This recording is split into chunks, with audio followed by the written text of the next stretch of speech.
Bonjour ou rebonjour pour ceux qui étaient déjà là ce matin. Donc on attaque tout de suite, puisque comme on vous l'a dit, les minutes sont comptées, avec cette table ronde numéro 3. On est ensemble jusqu'à 15h20 pour parler de l'engagement des villes dans l'accueil. Alors comment les villes peuvent-elles jouer un rôle déterminant pour la mise en œuvre des politiques d'accueil des personnes migrantes et réfugiées? Les villes peuvent-elles infléchir les politiques étatiques d'accueil? Et puis aussi, plus généralement, comment penser les hospitalités. C'est ce dont on va parler cet après-midi, donc avec Damien Carême, que je ne présente plus, qui est l'instigateur de ce grand rassemblement, qui est aussi maire de Grande-Synthe, et qui va nous parler précisément de ce qu'il fait dans sa ville en termes de premier accueil, notamment des migrants. Également, à l'autre bout, Éric Piolle, je les cite par ordre d'intervention, qui est maire de Grenoble. Grenoble qui s'attache particulièrement à faire vivre la citoyenneté à tous, y compris aux migrants dans cette ville. Il va nous expliquer comment. À côté de moi, Michel Agier, mais qui interviendra en dernier, qui est directeur de recherche à l'EHESS et à l'IRD, et qui est aussi coordonnateur d'un programme qui s'appelle Babels, qui réunit une quarantaine de chercheurs européens et qui a ce concept de recherche participative qu'il va nous expliquer et qui a donné lieu à la publication de différents ouvrages dans une collection qui s'appelle la Bibliothèque des frontières aux éditions Le Passager clandestin et dont le dernier publié en date s'intitule Entre accueil et rejet, ce que les villes font aux migrants. Donc on est au cœur de ce sujet. Et puis à côté de moi, Maria Hugo Rodriguez, vous êtes membre des États généraux des migrations, qui est un rassemblement de structures petites comme grandes qui se mobilisent pour faciliter l'accueil des migrants et qui se fédèrent. Surtout, vous allez nous expliquer ce que vous faites dans la petite ville de Crouy, d'où vous venez. À côté de vous, Nathalie Perret-Marzano, vous êtes déléguée générale d'Emmaüs International et aussi initiatrice des États généraux des migrations. Donc vous nous expliquerez le principe. Tout de suite, on commence avec vous, Damien Carême. Alors, à Grande-Synthe, on en a beaucoup parlé déjà, on en parle depuis très longtemps dans la presse et en France entière. Vous êtes un petit peu le résistant de l'accueil. En tout cas, vous êtes souvent présenté comme tel. Alors, qu'avez-vous mis en place dans votre ville, notamment pour ceux qui passent, pour pouvoir aller ailleurs, ceux qui sont en transit dans votre ville? Si je reprends toute l'histoire, qu'est-ce que la ville a fait, et puis on verra après la complémentarité ville-association, c'est les associations qui sont d'abord venues en aide aux exilés qui élisaient domicile sur le territoire à partir de 2003-2004 à peu près, parce qu'on a une station-service sur l'autoroute qui amène à Calais. Donc la journée, ils atterrissaient là, le soir, ils montaient dans un camion et puis ils partaient à Calais. C'était le rythme régulier. Donc les exilés qui étaient là, ils restaient 24 heures, 48 heures au plus, mais ça passait allègrement en Angleterre à cette époque-là. Et tout de suite, les associations locales, Salam, Emmaüs et d'autres, sont venues en aide à ces personnes-là pour savoir s'ils manquaient de rien, s'il y avait à manger, s'ils avaient des vêtements, s'ils étaient il y avait Médecins du Monde aussi qui est intervenu très vite, s'ils étaient en bon état de santé. Et voilà, on le savait, on échangeait régulièrement avec les associations et ça se passait plutôt bien, mais ils étaient une dizaine au maximum. L'hiver 2008, là je suis alerté pratiquement entre Noël et Nouvel An, parce qu'il faisait moins 15 ici, des fois il fait froid, il faisait moins 15, il neigeait, et pour la première fois on voyait des femmes et des enfants, ce qui était, ça n'existait pas jusqu'alors. Et donc les associations me disent, mais Damien, il faut faire quelque chose, quelqu'un va mourir.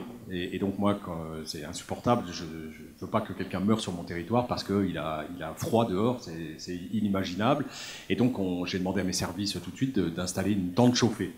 Et là, ça a commencé les ennuis avec le sous-préfet qui m'a envoyé un courrier en disant, vous faites le réseau vous favorisez le réseau de passeurs et il y a de l'insécurité dessus, donc vous serez responsable s'il arrive quoi que ce soit. Bon, toujours est-il qu'on a laissé la tente et qu'il ne s'est rien passé depuis lors. Et puis on s'adaptait au fur et à mesure avec les associations. On a, avec Médecins du Monde et un logisticien, on a mis un point d'eau sur là. Il y a eu des toilettes sèches qui ont été installées. Et puis après, c'était des navettes. Les associations amenaient les exilés prendre des douches dans des équipements sportifs qu'on mettait à leur disposition. Donc tout ça, c'était le monde associatif qui prenait en charge. Nous, on ne faisait qu'aider ce monde associatif. On ouvrait les structures, mais c'est pas beaucoup plus que cela. Et puis, on commençait à imaginer avec les associations qui s'étaient créées après en collectif, le Carrefour des Solidarités sur Dunkerquois, qui réunissait toutes les associations qui œuvraient dessus. Ce Carrefour des Solidarités a interpellé la communauté urbaine, parce qu'on était touché à Grande-Synthe. Il y a une autre commune qui connaissait à peu près le même sort, Tétéghem, qui est à quelques kilomètres d'ici, a interpellé la communauté urbaine pour dire à la communauté urbaine, mais c'est un problème communautaire, il faut que la communauté urbaine s'engage. C'était Michel Delbar qui était président de la communauté urbaine à l'époque. Ça n'a pas été simple pour le Carrefour des Solidarités de faire pression, mais au bout de quelques années, il est entré dans le mouvement. Et donc, en fait, il y a une décision financière d'aider financièrement les associations qui engageaient des frais pour faire à manger ou couvrir un certain nombre d'autres frais. Et puis, on a mis des petites maisons de bois plutôt que de mettre des grandes tentes. Et puis, voilà, on imaginait avec les associations, moi ici à Grande-Synthe, de faire la maison du migrant. Voilà, on se disait, ben voilà, de toute façon le terrain sur lequel ils étaient implantés, c'est un projet sur lequel j'avais un projet d'éco-quartier depuis un certain nombre d'années, et donc il fallait qu'à un moment je récupère ce terrain, et on regardait l'implantation d'une maison des migrants. Et puis les années passaient, comme le projet prenait du retard, je disais, bon, ils peuvent encore rester là une année, on verra l'année prochaine. Et jusqu'à l'été 2015, où là on a eu donc cette arrivée massive, où de 50 au mois de juillet, ils sont passés à 2500 au mois de décembre. Et là, ben, on est passé à la vitesse supérieure, parce que bien évidemment, les associations, 2000 personnes, enfin même 200 personnes dans un premier temps, c'était compliqué. Et puis mois par mois, on passait de 150 à 800, 1200, 1800, 2000, 2500, complètement débordés. Et ben là, il a fallu que le maire, puisque c'est sa responsabilité, interpelle l'État en disant « Qu'est-ce que vous faites ? Nous, on ne peut pas prendre tout le monde. » On voyait bien que sur le terrain où c'était installé, c'était 20 hectares, ils auraient pu être 10 000. On pouvait être complètement submergé et qu'à partir d'un moment où ça devient ingérable, on ne peut plus travailler l'acceptabilité entre guillemets de la population, on ne peut plus travailler de la même manière. Donc c'est pour ça qu'on a interpellé l'État. Et puis quand vous le faites à partir du mois d'août et qu'au mois d'octobre, novembre, on ne vous propose aucune solution et que vous entendez par les associations qu'il y a de la gale, qu'il y a des suspicions de tuberculose, etc. sur le camp, ben vous dites le maire il a des responsabilités là, qui lui incombent, il a le code de la famille, le code de la santé publique, et ben comme l'État n'est pas là, ben vous décidez de faire. Et heureusement, Médecins du Monde nous a mis en contact avec MSF, qui est venu nous aider financièrement et logistiquement. Et donc on a conçu ce camp et j'ai un peu forcé la main à l'État, mais comme il n'avait pas de réponse, moi il me dit « Mais non, on ne veut pas que vous construisiez un camp. » Je dis « Mais je ne construis rien, je déplace un camp. » Mais le camp, de fait, il existait. Donc on a créé ce camp, 4 millions d'euros, puisqu'il faut être pragmatique, on m'a demandé de l'être, 4 millions d'euros. MSF a mis 2 500 000 euros et on a mis 1 500 000 euros. La CUD nous a remboursé 500 000 euros. Puis après, il y avait le fonctionnement assuré. Si je veux être pragmatique, il est vrai qu'il y a des réseaux de passeurs derrière tout ce flux-là, mais ce n'est pas les lieux d'accueil qui font les réseaux de passeurs, c'est la sécurisation des frontières, le blocage des frontières qui font les passeurs et qui font qu'on utilise les passeurs pour contourner ces murs-là. Et pour vous donner, être tout à fait transparent, mais je le dis systématiquement, quand on a commencé avant de construire le camp, quand on avait mis des douches tout de suite à disposition, parce qu'on ne pouvait plus faire des navettes compte tenu du nombre, on installe les douches le matin, le soir elles étaient fermées à clé, les passeurs taxaient 5 € aux gens qui voulaient prendre une douche. Ça c'est la réalité. Donc on s'est dit, bah, si on ouvre un camp, il est hors de question que ça soit pour engraisser les passeurs, donc il faudra qu'on ait une structure qui le gère 24 heures sur 24, 7 jours sur 7, pour éviter cette mafia qui était présente. Donc ça a un coût, il a fallu aménager, il y avait des coûts d'eau, d'électricité, de gasoil pour mettre, enfin de pétrole pour mettre dans les feux pour chauffer les shelters. Et voilà, à l'année, grosso modo, ça a été 6 millions d'euros. On a dépensé en un an de fonctionnement 6 millions d'euros. Et là, 6 millions d'euros, la commune, c'est un peu compliqué. Déjà 1,5 million, c'était pas facile. Et c'est là qu'on a été en rapport de force avec l'État, et que l'État a fini par venir signer une convention où il a pris en charge, là pour le coup, les 6 millions étaient pris en charge complètement par l'État.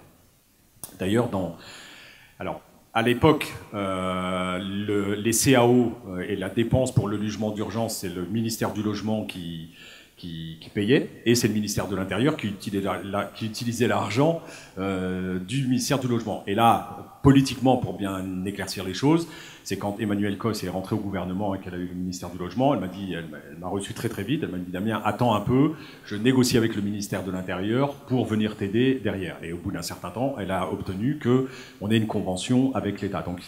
Et dans son équipe, à Emmanuelle Cos, il y avait Aurélien Taché, pour la petite histoire. Voilà, ça remet le contexte. Il connaît bien Grande-Synthe, il connaît bien les difficultés, et il sait ce que c'est qu'organiser quelque chose quand l'État ne veut pas être là. Donc je crois qu'on peut s'en faire un allié. Voilà, c'est comme ça qu'on a avancé, qu'on a amené l'État sur notre position, parce qu'il faut reconnaître que Cazeneuve, il a laissé faire, il a signé la convention, et qu'il faut recommencer, parce que comme ça a brûlé un an après, là on a toujours le problème. Alors ils sont moins nombreux aujourd'hui. Ce matin, au dernier comptage, ils étaient 245 dans le gymnase qu'on a ouvert, mais c'est pas une situation qui peut durer dans un gymnase, c'est pas des conditions d'accueil, même si c'est mieux que dehors, c'est pas quand même de bonnes conditions d'accueil.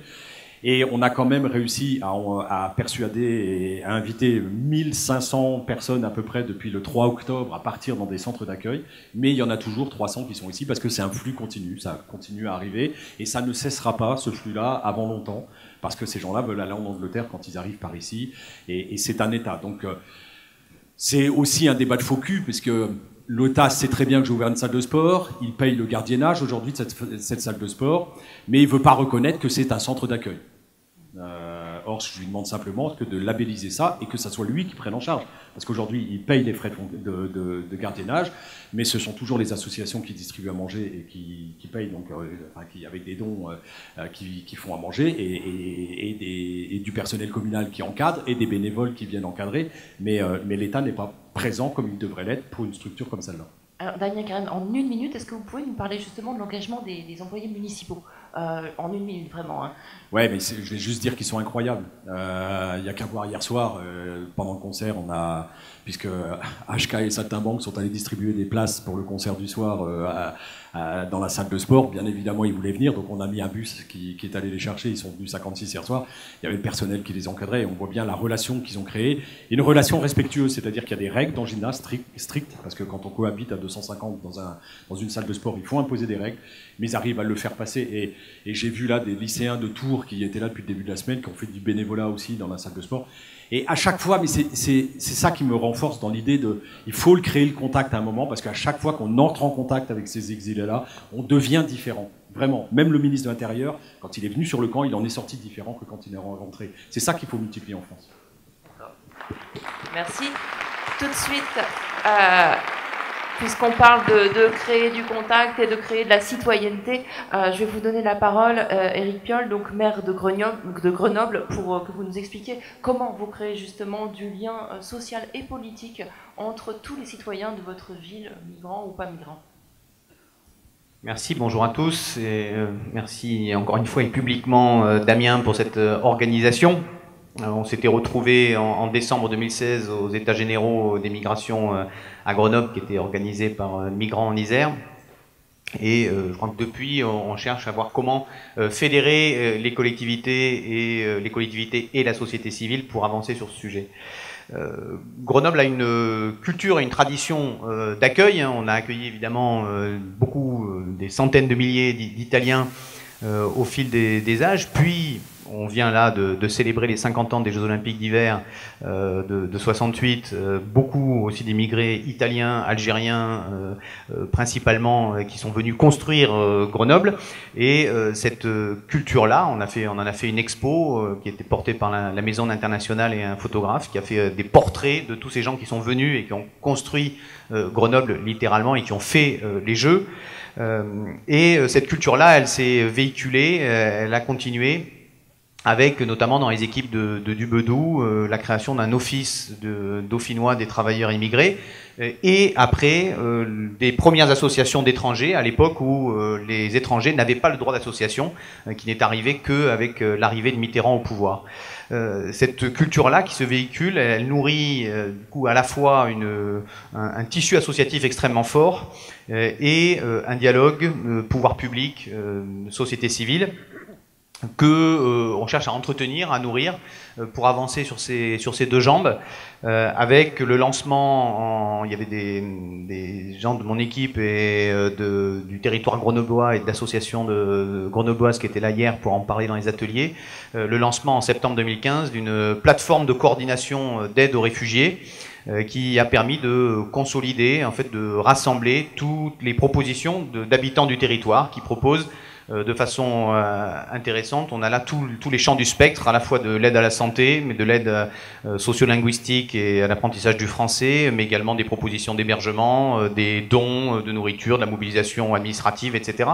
Et donc cette plateforme-là continue à vivre, est à la fois ce lien entre la société civile et les institutions, est une source d'ailleurs d'engagement, un premier pas d'engagement concret qui souvent débouche dans le militantisme également pour les citoyens.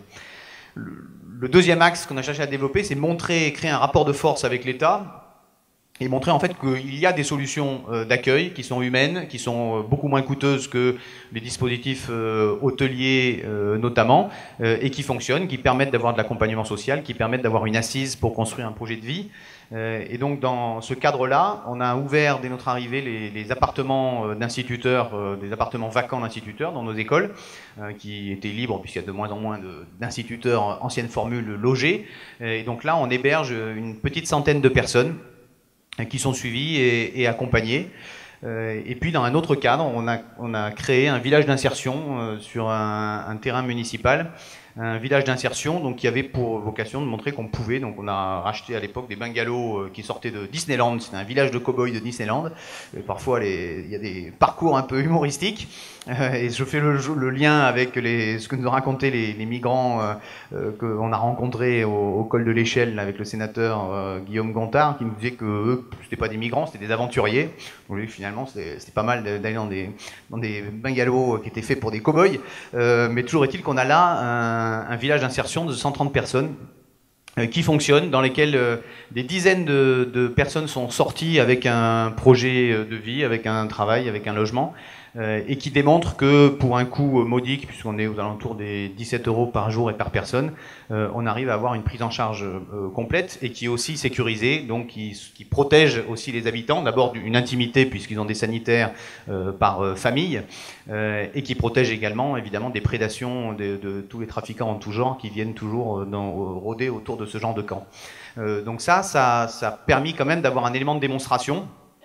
Et l'État a lancé d'ailleurs le même village d'insertion dans le Rhône, cette fois-ci financé par l'État, ce qui laisse une petite dimension de frustration. L'ancien préfet de région me disant à Lyon, comme de toute façon on chasse les étrangers, l'État est obligé de prendre ses responsabilités. À Grenoble, vous avez un tissu associatif et une volonté collective de le faire, donc on vous laisse faire.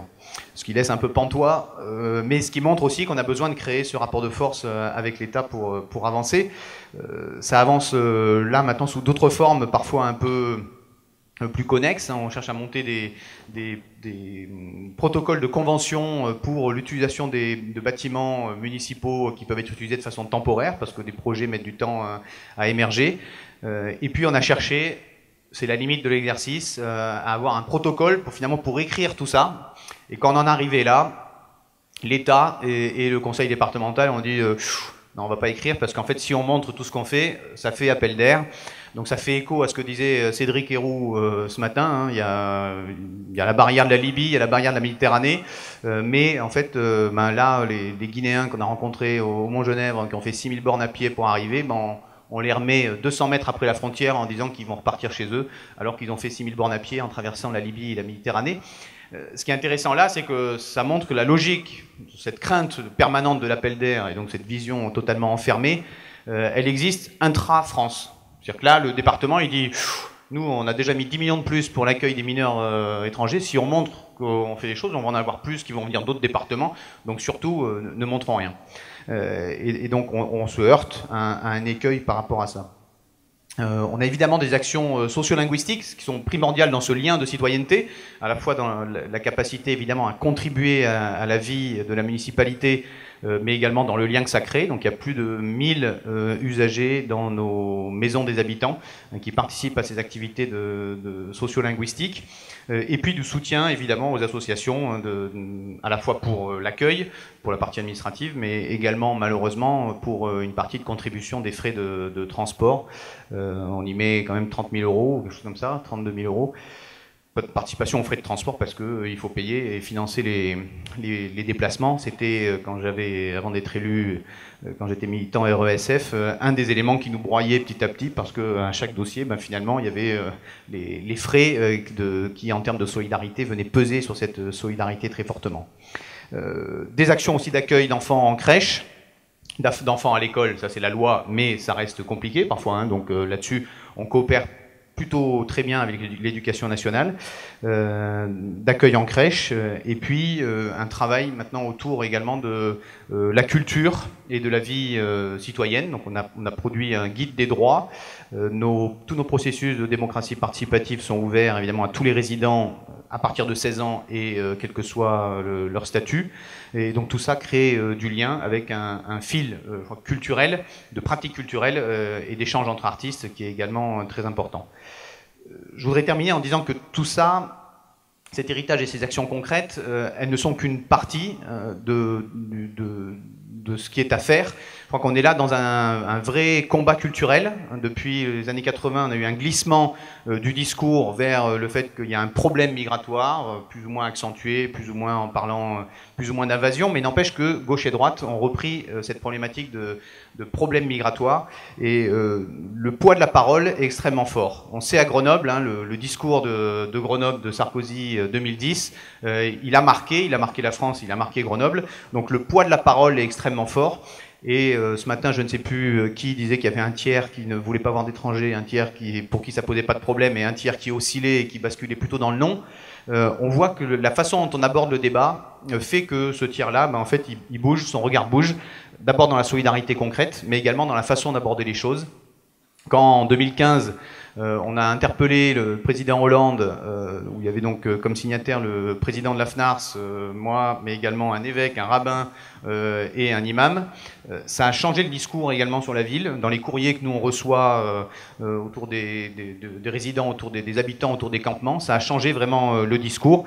Et on est là, je crois qu'il faut remettre de la poésie, hein, et redire que cette peur de l'étranger, c'est juste le nom d'une autre peur qui est la peur du lendemain. Et quand on arrive là-dessus, quand on arrive à réintroduire de la poésie, quand on arrive à réintroduire finalement de comment on discute de nos manières de vivre ensemble, c'est là qu'on fait basculer plein de gens.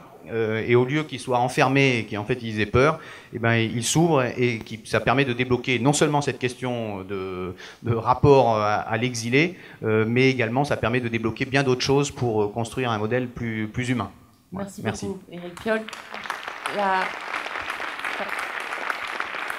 La parole maintenant à Nathalie Perret-Marzano, donc initiatrice des États généraux des migrations.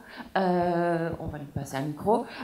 Et ces États généraux des migrations, donc, qui visent à faire travailler ensemble des tas d'organisations, des tas d'associations, des tas de citoyens, regrouper tout le monde et donner ce même label aussi à tout le monde. Expliquez-nous le principe, Nathalie.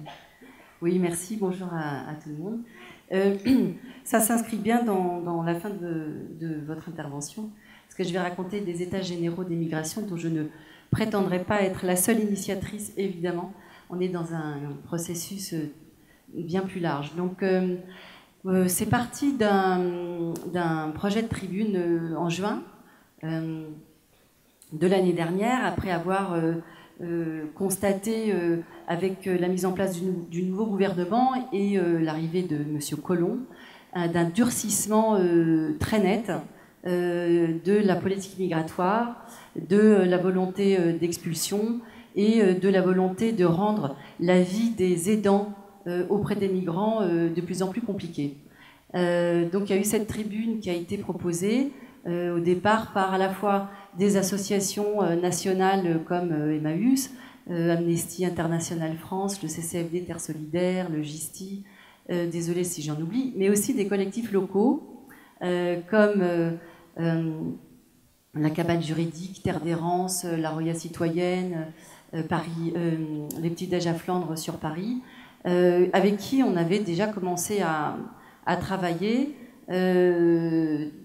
quelques mois auparavant pour un sursaut citoyen. On avait appelé un sursaut citoyen qui avait permis de rendre visible plus de 1000 initiatives citoyennes partout en France qui sont nées beaucoup à partir de 2015 et qui finalement font un travail très souvent dans l'ombre et ne captent pas la lumière des médias. Et donc cette tribune a circulé et en une semaine on s'est retrouvé avec 450 signataires, dont des centaines de collectifs locaux, de citoyennes et citoyens, pas forcément raccrochés à des organisations nationales. Et donc on a senti qu'il y avait à ce moment-là vraiment une volonté de se rassembler, parce que ce qui se passait, ce qu'on pressentait qui allait se passer, et que ce projet de loi et les circulaires qui le précèdent, hélas, confirment, allait être très dur. Suite à cette tribune, je vais vous passer, on a une tentative de l'Élysée de nous rencontrer pour nous amadouer.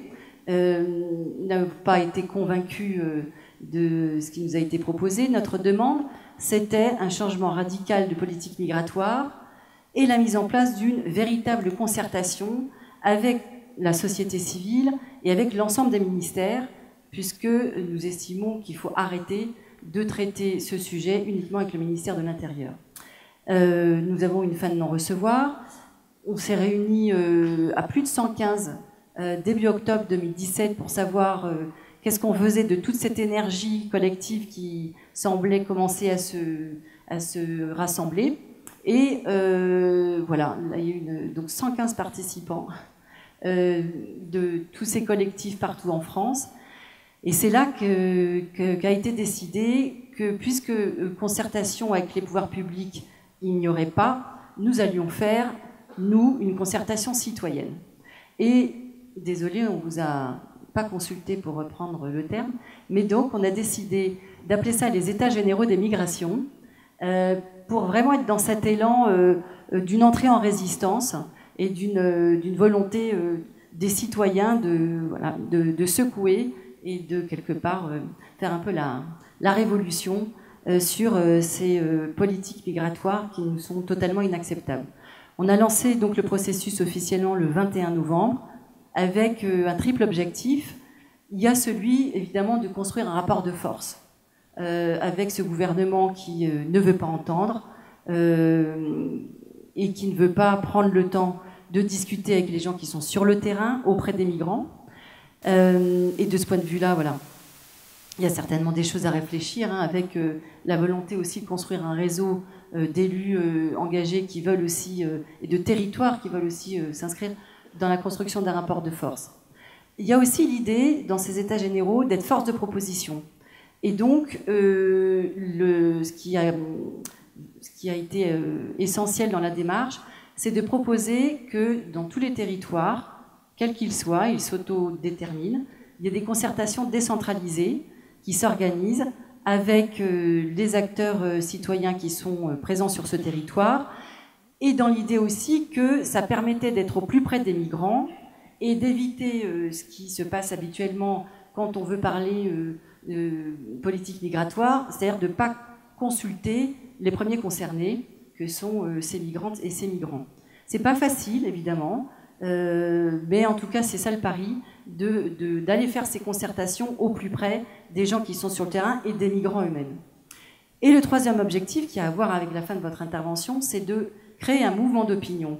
On n'est pas dupe, même si on est en bataille contre le projet de loi, il est hélas fort à penser que malgré tout, et même s'il y a de l'inconfort chez un certain nombre de députés de la majorité, que ce projet de loi, comme d'autres avant, passe.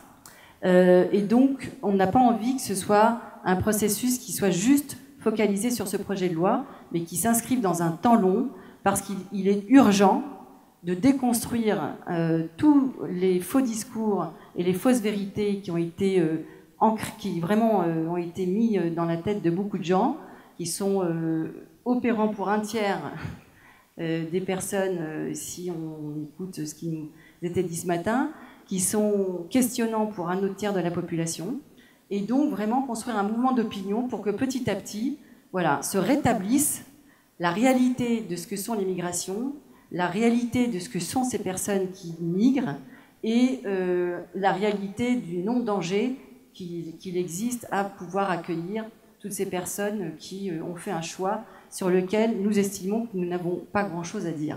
Voilà. Donc c'est ça. Donc aujourd'hui, il y a 50 territoires où il y a des concertations. Donc ça fait déjà beaucoup. Et l'idée, c'est que on se retrouve dans une session plénière. Alors, on appelait ça une session plénière fin mai pour voir ensemble quel est le socle commun qui ressort de ces propositions, et donc faire de tous ces collectifs locaux, de toutes ces associations, pas seulement des gens qui font et qui agissent sur le terrain, mais des gens aussi qui ont des propositions politiques à faire pour démontrer qu'une autre politique migratoire est tout à fait faisable à partir des pratiques sur le terrain, pour effectivement déconstruire l'idée que ça n'est pas possible. Vous êtes tous là, d'ailleurs il y a plein de gens qui sont dans des concertations décentralisées. Je ne sais pas si elles veulent faire un petit coucou, lever la main pour montrer que voilà, c'est en cours. Voilà, il y a plein de mains qui se lèvent. Voilà, montrons que c'est possible. Donc là, on se rend visible. Cette convention est aussi une opportunité de se rendre visible. Il faut arrêter de penser qu'on est minoritaire. Il y a manifestement des dizaines de milliers de personnes en France qui veulent une autre politique d'accueil digne. Voilà. Merci Nathalie. Alors, effectivement, on l'a compris, grâce à ces états généraux des migrations, ça fait peut-être un appel d'air de la solidarité. Et Nathalie, Maria Unco Rodriguez, vous avez été, vous, victime, concernée par cet appel d'air. Ce que j'aimerais que vous nous racontiez, c'est en quoi ce label états généraux des migrations a été pour vous un appui, et en quoi vous avez peut-être pu dialoguer ensemble, parce que comme vous l'avez dit Nathalie, avoir des éclairages locaux, c'est aussi avoir une compréhension plus fine de la diversité des personnes qui arrivent, de leurs attentes, de leur parcours, et donc des réponses qu'ils attendent de nous, qui ne sont pas forcément uniformes sur tout le territoire et en fonction des situations des gens. On l'a déjà vu entre, par exemple, Grande-Synthe et Grenoble. Donc, Maria, dites-nous, vous, dans votre petite ville, comment ça se passe et comment vous avez rencontré donc, ces états généraux d'immigration? Bonjour. Moi, je représente dans les états généraux d'immigration les petits collectifs, les tout petits, voilà, ceux qui sont constitués par des citoyens qui, à un moment ou à l'autre, ils ont souffert de l'inhumanité avec laquelle d'autres êtres humains étaient traités. Il y en a qui veulent voir, il y en a qui ne veulent pas voir, et il y en a qui ne peuvent pas faire autre chose que de voir. Et il est arrivé donc, de la petite ville d'Écrouy qu'un hôtel ait été utilisé pour, on va dire, stocker des personnes en situation très précaire. Au début, c'était les familles débutées, après, c'était les mineurs isolés, et les nouveaux parias s'appellent dublinés. Donc, c'est des personnes dont l'État ne veut pas, qu'il place parce qu'il est obligé de loger des personnes qui sont en situation de vulnérabilité, donc des femmes et des enfants, mais qu'on cache, voilà, et qu'on stocke, à qui on donne un toit et qu'on dit tant pis, pour le reste vous vous débrouillez. Et c'est parfois des familles non francophones, des familles avec des enfants qu'il va falloir scolariser d'une façon ou d'une autre, sans sécurité sociale, dans un passage entre la CMU et la AME qui est très difficile à faire, surtout non accompagné, etc. Donc, autour de cet hôtel, il s'est établi un réseau de solidarité des personnes qui n'appartenaient ni à des partis politiques, ni qui n'avaient jamais milité parfois dans des associations, mais qui voyaient les besoins qui étaient évidents. Faut savoir que par moments dans des hôtels comme celui-là, il y avait même des cafards sur les lits d'enfants de moins de 2 ans, et qu'on considérait que c'était normal à partir du moment où ils avaient un toit, il n'y avait plus rien à dire. Voilà. Donc c'est à partir de cette inhumanité-là, c'est une inhumanité que beaucoup de collectifs citoyens s'est créé, comme le nôtre, et on a cherché de cette façon à répondre à l'appel des États généraux des migrations parce qu'on voulait se renforcer. Voilà. On voulait des muscles. Donc ça, c'est notre grande sœur ou notre grand frère. Quand on a des misères au niveau de la préfecture, on va chercher notre grand frère ou notre grande sœur ici présente. On lui dit voilà, on va faire ça. Voilà. Le préfet, il a voulu expulser ma Congolaise. Vous allez faire quoi? Voilà. Donc ça, c'est les rapports que les petits ont avec les grands. C'est-à-dire qu'on cherche d'abord à se régonfler psychologiquement, moralement, en cherchant un appui, en pouvant dire, bon, je ne suis pas les réseaux Solidarité Hôtel des Crouy, je suis les États généraux de migration. Voilà, c'est ça notre premier objectif. Ensuite, effectivement, ce que dit Damien est très important. Les contacts. C'est les contacts qu'il faut créer, qu'il faut pérenniser, parce que c'est celui-là qui fait le lien, c'est-à-dire la découverte de la réalité. Lorsque on estampille quelqu'un migrant, on estampille quelqu'un avec le nom, oui, souvent migrant, ça ne veut rien dire. Et en fait, c'est une façon de l'isoler et une façon de le stigmatiser. Ce qu'il faut, c'est arriver à enlever à la personne cette étiquette et qu'on voit ce qu'il y a derrière. Et ça, c'est très, très, très difficile. Parce qu'il est très facile de casser quelqu'un, de le mettre dans un hôtel pourri, avec des cafards, et de le laisser là-bas des mois et des mois, et puis dire, voilà, mais c'est normal, ce sont des migrants. Voilà. Et lorsque vous arrivez à faire rentrer dans ces hôtels-là des personnes qui viennent, qui passent les portes, qui amènent à manger, qui amènent des vêtements, qui amènent des personnes à la bibliothèque, des enfants à la bibliothèque, etc. Il y a quelque chose qui commence à naître, qui commence à grandir et qui commence à se développer. Et ça, c'est génial. Il faut arriver à faire ça. Donc, dans les États généraux des migrations, on travaille avec les collectifs qui sont les plus proches de nous, dans les territoires. Et l'objectif est arriver à faire, par les biais des réunions, prendre des décisions, arriver à remplir une sorte de cahier des charges où les éléments principaux sont la politique qu'on ne veut pas, dont on ne veut pas, les actions dont on ne veut pas, entre autres des cafards dans un lit d'un enfant d'un an et demi, voilà, des enfants brûlés, dans des formulaires pourris, non. Voilà, donc ça, et qu'est-ce qu'on voudrait à la place? Par quoi on veut substituer ces choses-là? Donc, on se contacte grâce à une liste qui s'appelle l'Agora. Donc, on reçoit des informations, il y a des réunions, le groupe de facilitation a des réunions très fréquentes. Parfois, quand on travaille, c'est compliqué, mais ils arrivent à suivre eux très bien. Donc, nous, on s'y raccroche quand on peut. Et en fait, l'objectif, c'est que la voix des tout petits puisse compter dans ces mouvements qui est en train de naître et qui est en train de prendre vraiment forme. Je l'ai vu au début, et je le vois maintenant, et j'ai vu combien de kilos il a pris dans ces derniers mois. Et c'est vraiment quelque chose de très beau et de très grand qui est en train de naître. Et je crois que c'est magnifique parce que ça nous donne beaucoup d'espoir. Voilà. Merci Maria, merci beaucoup. Et je vous invite tous à aller voir sur le site internet des États généraux des migrations. Il y a un site, vous tapez ça sur un moteur de recherche, États généraux des migrations, et vous verrez tout ce qu'ils font. C'est aussi une boîte à outils, j'ai cru comprendre, c'est-à-dire qu'il y a des modèles de lettres pour interpeller les élus, pour interpeller ceux qui vont voter la future loi sur l'asile, etc.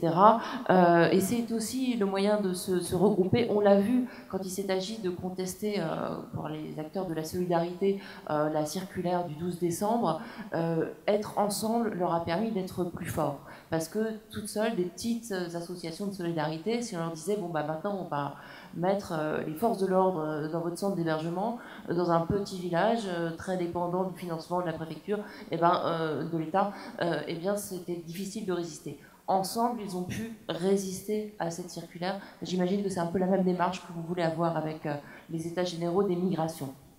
Et on parlait tout à l'heure de déconstruire, Nathalie, vous parliez de déconstruire les idées fausses, de déconstruire les idées fausses sur l'immigration.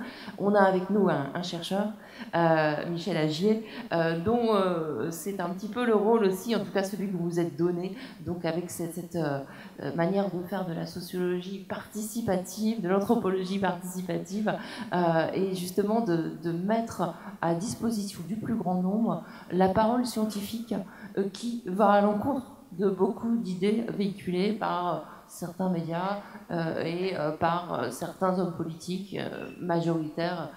Comment on déconstruit ce ciment de l'hostilité avec des vérités scientifiques, c'est la mission que vous vous êtes donnée.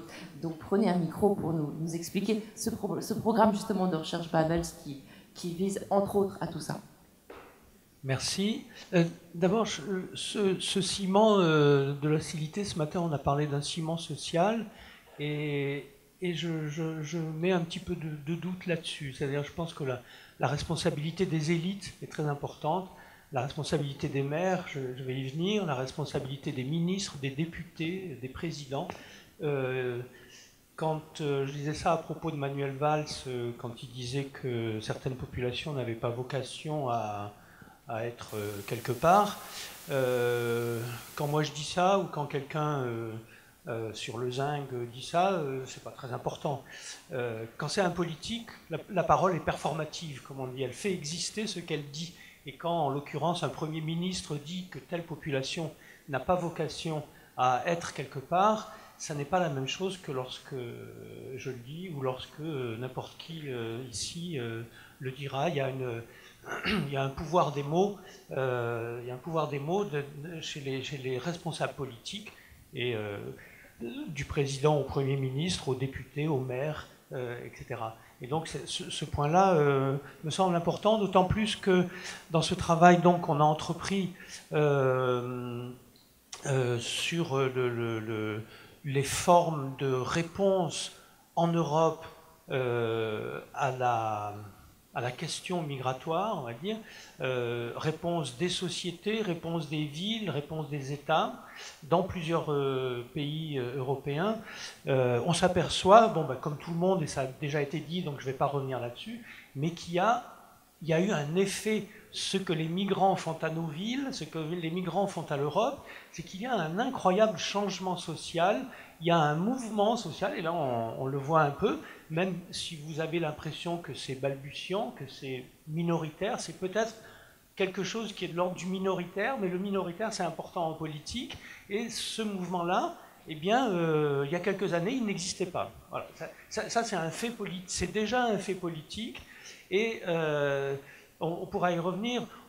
Beaucoup de mots sont utilisés, dont le mot d'hospitalité, qui est un mot très ancien pour l'anthropologie, qui est un classique de l'anthropologie, qui fait partie un petit peu des structures sociales de la parenté et autre chose de ce genre. Et tout d'un coup, on le voit arriver là, parfois avec des contresens, parfois pas toujours adapté à ce qui se passe, mais c'est un mot qui dérange la politique, qui vient déranger, qui mobilise des gens, et donc qui a un effet, voilà. Et ça, je pense que c'est important pour des chercheurs en sciences sociales. Ce qui est en train de se passer est un bouillonnement extraordinaire parce qu'on voit du changement social et du changement politique en train de se faire.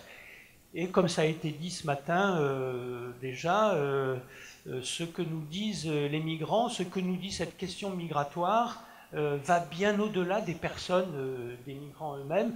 Ça remet en cause, on l'a assez dit, on n'arrête pas de l'entendre, l'identité européenne. Je ne sais pas ce que c'est que l'identité européenne, mettons, mais ça change aussi les formes de la mobilisation, de prise de conscience, de qui nous sommes et comment nous voulons être dans le monde.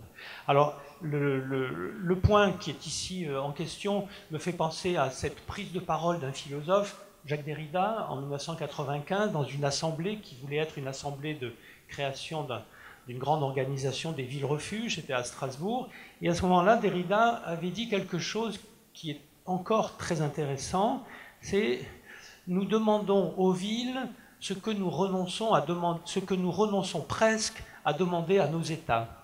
Et alors, c'est très beau comme formule, mais c'est assez complexe. Parce que quand j'entends, en revanche, les représentants des villes, ils ne veulent pas faire sans les États. Vous avez affaire aux États, vous avez affaire à vos gouvernements.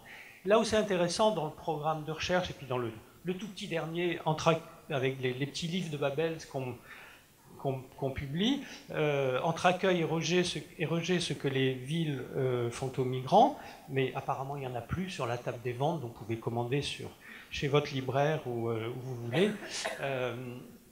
Ce dont on s'aperçoit, c'est qu'il y a de très grandes différences selon les pays en Europe.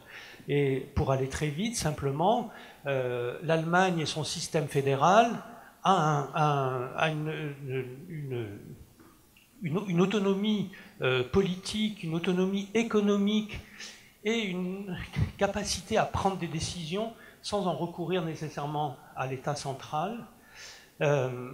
L'Espagne a une forme, comme on le connaît, avec des velléités indépendantistes ici et là, et pas seulement en Catalogne, c'est-à-dire une puissance des provinces qui est très importante et qui fait penser aussi beaucoup à un système fédéral. C'est pour ça qu'on a tendance à dire dans ce petit livre que la palme d'or des villes accueillantes aujourd'hui c'est Barcelone, où 120 000 personnes sont allées dans la rue avec la maire Ada Colau en disant « nous sommes prêts, nous avons de la place, où sont-ils ces réfugiés que l'Europe devait nous emmener, nous envoyer, la place est faite ». Et qu'est-ce qu'il y a en Espagne? Il y a un très ancien dispositif, un très ancien mouvement de squatteurs, de squats. Qu'est-ce que ça veut dire des squats? Ça veut dire des réquisitions. Et hier, il y avait dans les ateliers quelqu'un qui a évoqué cette question en disant un squat, c'est pas si terrible que ça. Effectivement, il y a des lieux vacants qui existent. Au lieu de mettre des gens dans des terrains vagues, de les laisser se débrouiller dans les terrains vagues ou de les mettre dans des camps, il y a des lieux vacants qui existent. On peut les occuper. Une association vient après. Elle consolide les gens qui sont là et elle négocie avec la ville, les systèmes, les organismes qui s'occupent de ce lieu et on arrive à une forme comme ça, une forme d'accueil, à une forme de maison de migrants peut-être. En tout cas, c'était un des sujets qu'on a abordé avec l'équipe de l'association Actécité et le programme Ville accueillante qui a travaillé avec l'équipe de la ville de Grande-Synthe sur les différentes formules possibles de comment créer de l'espace, des lieux d'accueil dans les villes aujourd'hui telles qu'elles sont, et cette forme du squat, comme les formes de maisons de migrants, de quartiers d'accueil, etc., ont été évoquées, et je pense que là, il y a des réflexions là-dessus. On pourrait encore évoquer l'Italie et le tissu associatif, mais là aussi, les provinces relativement indépendantes qui existent en Italie, avec aussi des formules locales très importantes. Donc cette relation très jacobiniste qui existe en France, où de toute la façon on s'en réfère à l'État et on ne peut pas faire autrement que d'en référer à l'État, c'est peut-être une particularité française qui tient à notre histoire française, qui est très nationale et qui fait qu'on peut poser la question, et moi je le pose volontiers, jusqu'où peut aller, et on le voit régulièrement là depuis quelques années, on va dire, jusqu'où peut aller une ville qui veut être accueillante face à un État qui, lui, désigne l'étranger comme un ennemi, ou un ennemi, terme général, qui est dans le terme même d'hospitalité, hostilité, l'host peut être celui auquel on est hostile ou celui envers qui on est hospitalier. Et jusqu'où peut aller une ville sur le plan des paroles politiques? Je pense qu'il est possible d'en faire, et c'est très important. Sur le plan juridique, qu'a droit une ville de faire en désaccord avec un État, et évidemment sur le plan économique. Et là, il y a la question de l'autonomie et de la puissance, la question de la force des villes, puisque dans le cas de Grande-Synthe, mais c'est le cas aussi, évidemment ça a été tout de suite le cas à Paris, c'est plus surprenant parce que Paris est une ville riche quand même, tout de suite, à mon avis, on cède à l'État sur la question du contrôle, sur la question de quel est cet accueil, ce premier accueil, cet accueil inconditionnel qu'on veut donner. On cède à l'État très souvent sous l'aspect de la dépendance économique, sur le fait que la ville ne peut pas tout faire et l'État doit faire. Voilà, ça c'est une question que je pose parce que c'est une question qu'on rencontre en permanence. Est-ce qu'une ville va devenir illégale en faisant certaines choses, ou est-ce qu'une ville va devenir appauvrie ou dépendante de l'État parce qu'elle ne peut pas, sur le plan économique, faire un certain nombre de choses pour être, quand elle le veut, une ville accueillante. Merci Michel. Alors, peut-être on va faire réagir les deux maires sur une ville peut-elle être illégale ou pas, mais gardez le micro. J'aimerais qu'en 1 minute chacun, c'est un gros défi que je vous lance là, vous avez beaucoup parlé d'hospitalité. Quelle définition vous en donneriez de l'hospitalité? Bon, on commence par vous, Michel Agier, à moins que Nathalie, vous vouliez en dire un mot. Non, mais les maires, ce sera pour répondre peut-être sur jusqu'où peuvent aller les villes face à l'État. Donc, allez, l'hospitalité. Dans les temps, on est tout juste bon. Hein. D'accord. Bon, bah, donc, on va faire tout juste. On va dire que c'est un terme, c'est une pratique sociale très ancienne qu'on met aujourd'hui sous le nom d'hospitalité privée, c'est-à-dire qui serait, selon la formule qu'un philosophe, René Scherrer, a utilisée, j'accueille chez moi qui je veux. Sauf que j'accueille chez moi qui je veux, en général, ce sont les gens qu'on connaît. Donc on est l'hôte. L'hôte est plutôt celui qui nous est proche. Ça n'est pas l'étranger d'abord. L'hôte, c'est plutôt celui qu'on a déjà dans nos propres connaissances, dans notre famille, dans nos réseaux. Et donc la question qui est posée, et puis je vais aller très vite, qu'ont posé certains anthropologues qui ont travaillé sur les lois de l'hospitalité, du point de vue de cette anthropologie de l'hospitalité dans les familles, dans les réseaux sociaux, dans les familles élargies, dans les rapports de village à village, donc sous cet aspect de communauté, ce qui fait communauté avec des gens qui ne sont pas dans ma famille nucléaire immédiate, là où on est interpellé dans nos sociétés occidentales individualisées, largement où il n'y a plus dans les structures sociales cette place réservée à l'autre qui vient d'ailleurs. La question qu'on se pose aujourd'hui, c'est comment faire de l'étranger un hôte. Et elle n'est pas mineure, cette question, puisque il faut faire une place, il faut avoir de l'argent, il faut avoir du temps, il faut y consacrer du temps, et il faut avoir le désir d'établir une relation avec un monde qui est le monde de cette personne qui arrive, que je ne connais pas. Et donc, il faut aussi une certaine disponibilité à l'hospitalité. Je ne pense pas que dans la définition, on va dire traditionnelle, je ne pense pas que l'hospitalité soit inconditionnelle. Je pense que l'hospitalité n'est jamais inconditionnelle, quitte à blesser certaines pensées ou certaines valeurs. Je pense qu'il y a toujours des conditions d'hospitalité. Toute la question est de savoir quelles sont ces conditions, dans quel cadre donc on pratique cet accueil de l'autre. Peut-être donner la parole à Nathalie. On a évoqué entre nous cette question ce matin, je vous dis tout. C'est vrai que la question se pose aussi, l'hospitalité, vous l'avez très bien dit Michel, c'est aussi de créer un rapport d'égalité, un rapport d'échange réel entre celui qui reçoit et celui qui arrive. Et comment arriver à créer ce rapport quand on est dans un rapport de dépendance, voire parfois confronté à des actions, face à des actions de charité. Comment mêler hospitalité avec plein de pratiques différentes qui peuvent être parfois créatrices d'un rapport d'inégalité?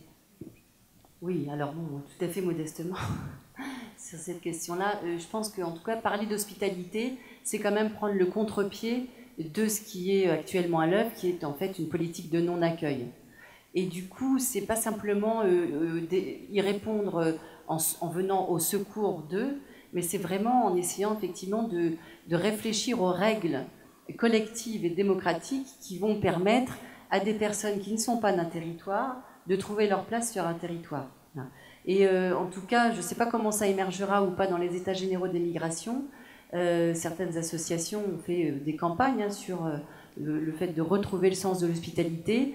C'est vrai que les acteurs collectifs partout en France, finalement, ont une réaction éthique sur cette question de l'hospitalité. C'est-à-dire qu'aujourd'hui, ces centaines de collectifs qui existent partout en France permettent quand même à la France de relever la tête, au moins sur l'approche éthique de la question de l'hospitalité.